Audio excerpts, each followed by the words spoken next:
যেটা ভাবছি সেটাই হচ্ছে। তোমার আশঙ্কা উড়িয়ে দেবার মতো নয়। শোনো, এখন আমি যা বলছি মনোযোগ দিয়ে।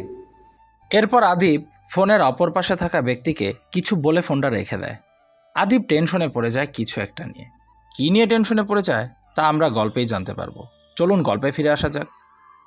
প্রেজেন্টেশনের পর সবাই নীলকে অনেক প্রশংসায় ভাসাতে থাকে, কেননা নীলের প্রেজেন্টেশন লেভেল অনেক হাই। যে কোম্পানির সাথে ডিল হচ্ছে সেই কোম্পানির অস্ট্রেলিয়া শাখার চেয়ারম্যান মিস্টার লুক এসে নীলকে বলতে থাকেন, আরে ইয়াং ম্যান, তুমি তো সেরা। এত সুন্দরভাবে প্রেজেন্টেশন দিয়েছো, আমি জাস্ট এক কথায় মুগ্ধ। তুমি আমাদের কোম্পানিতে কাজ করবে? একটা সময় গিয়ে এই আশাই করব। আপনাকে অনেক ধন্যবাদ স্যার, তবে এখন আমার আপাতত ইচ্ছা নাই। আমি এখানের প্রজেক্ট যত দ্রুত শেষ করতে পারি ততই খুশি। তবে ইয়াং ম্যান, আমাদের কোম্পানি তোমাকে সবসময় বরণ করে নিবে। আপনার মহানুভবতা আমি চিরদিন মনে রাখব। মিলি নীলের দিকে এক মনে চেয়ে আছে। আসলে সকাল থেকে নীলকে দেখতে অনেক সুন্দর লাগছে। নীল কালারের স্যুট, কালো বুট, লাল টাইয়ের নিচে সাদা শার্ট, কোনো রাজপুত্রের চেয়ে কম নয়। নীলকে দেখে যে কারোরই ভালো লাগার কথা। সেখানে আমাদের মিলি তো কোন চুনোপুটি।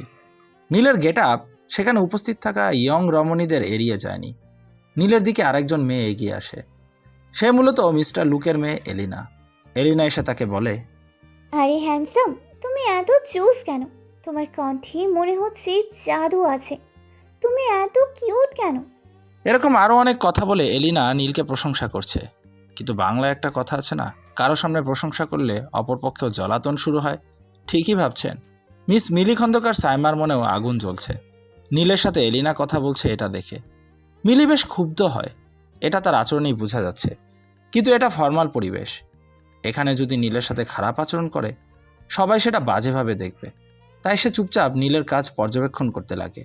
এক পর্যায়ে না পেরে নীলকে উদ্দেশ্য করে বলেই উঠে, মিস্টার নীল, আপনি একটু আমার রুমে আসবেন? কিছু বিষয় নিয়ে কথা ছিল। এদিকে মিস এলিনা তো নীলকে ছাড়বেই না। তিনি উল্টো মিলির উদ্দেশ্যে বলেন, মিস মিলি, নীল আজকের দিনটা আমার সাথে ঘুরলে আপনার কি কোনো আপত্তি আছে?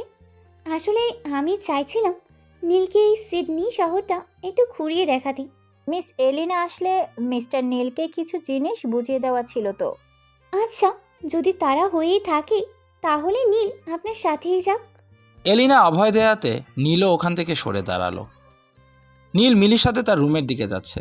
মিলি আর নীল রুমে ঢোকা মাত্রই মিলি দরজা বন্ধ করে দিয়ে নীলকে উদ্দেশ্য করে বলতে শুরু করে, আবারও শুরু করলি পুরাতন অভ্যাস? আচ্ছা, তোর কয়টা লাগে বলতো? প্রথমে তো আমার জীবনেও এই একই কাজ করলি, এখন আবার নতুন কাউকে খুঁজছিস? নীল বুঝতে পারে না মিলি কি বলছে। নীল জিজ্ঞাসা করে, ম্যাডাম আপনি ঠিক কি বলছেন, আমি বুঝতে পারছি না। ও আচ্ছা, এখন তো বুঝবি না। তোদের মতো ছেলেদের চাহিদার আসলে শেষ নেই, যত সব। মিলি বাকিটা বলার আগে নীল রুম থেকে বেরিয়ে যায়। নীল মনে মনে বলতে লাগে, তুমি আমাকে আজও বুঝলে না, সেদিনও বুঝনি। তুমি আমাকে হারিয়ে যেতে দিতেও চাও না, আবার কষ্টও দিতে চাও। তুমি আসলে চাওটা কি মিলি? নীল এরপর চলে গেলে মিলি মনে মনে বলতে লাগে, আমার জীবনে ভালোবাসার বীজকে ফুটিয়েছিল নীল। আজও যদি তুমি আমার কাছে ক্ষমা চাও, আমি তোমাকে বরণ করে নিব নীল। তোমাকে যে বড্ড বেশি ভালোবাসি গো নীল। তোমার করা কিছু কুকীর্তির কারণে আজ তুমিও কষ্ট পাচ্ছ, সাথে আমাকেও কষ্ট দিচ্ছ। মিলির চোখ দিয়ে পানি পড়তে লাগে। আসলে এটাই বাস্তব। ভালোবাসার মানুষকে আপনি চাইলে আঘাত দিতে পারবেন, কিন্তু পরক্ষণেই তার প্রতি কেয়ারিং আর ভালোবাসাও বাড়বে।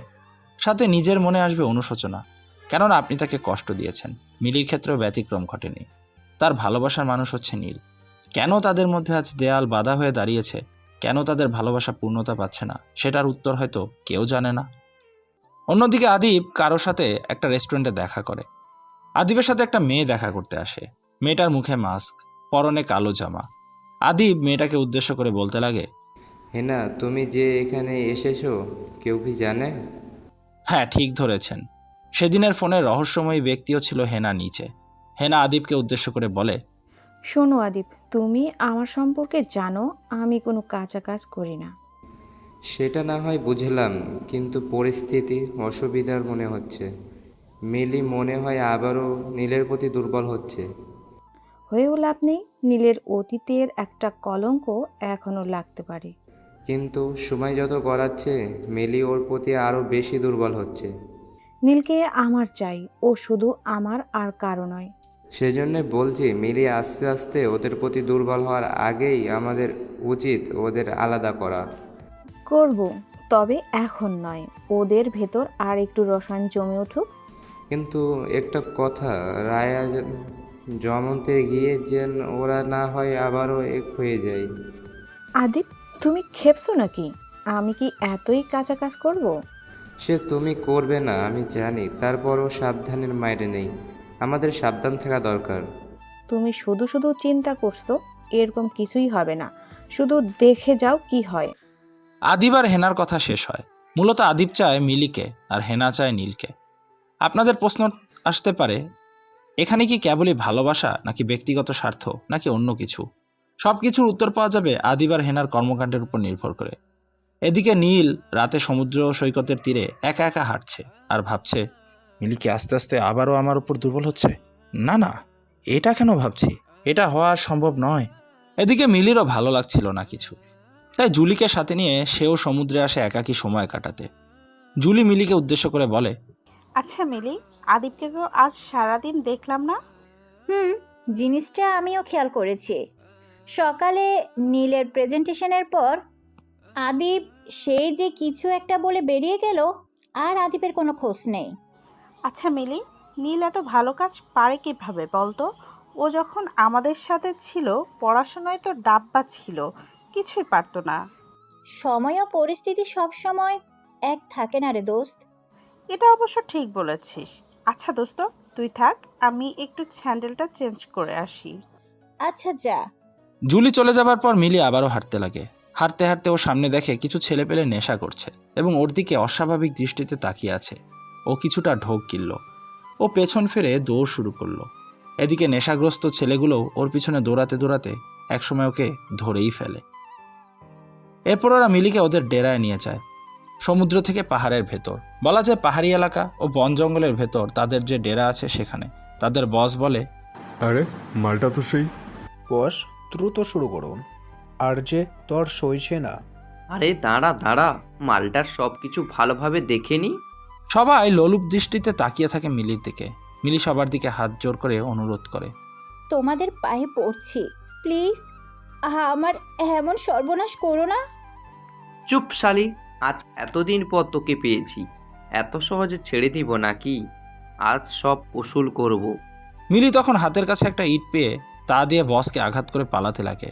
জঙ্গল পেরিয়ে এসে আবারও সমুদ্র সৈকতে ঢুকতে সক্ষম হয়। এক পর্যায়ে লোকগুলো মিলিকে ধস্তাধস্তি করে ধরেই ফেলে। গুন্ডাদের বস বলতে লাগে, শালির কত বড় সাহস আমাকে ধাক্কা করে, আজ ওকে আমি। বস আর কিছু বলতে পারে না, কেননা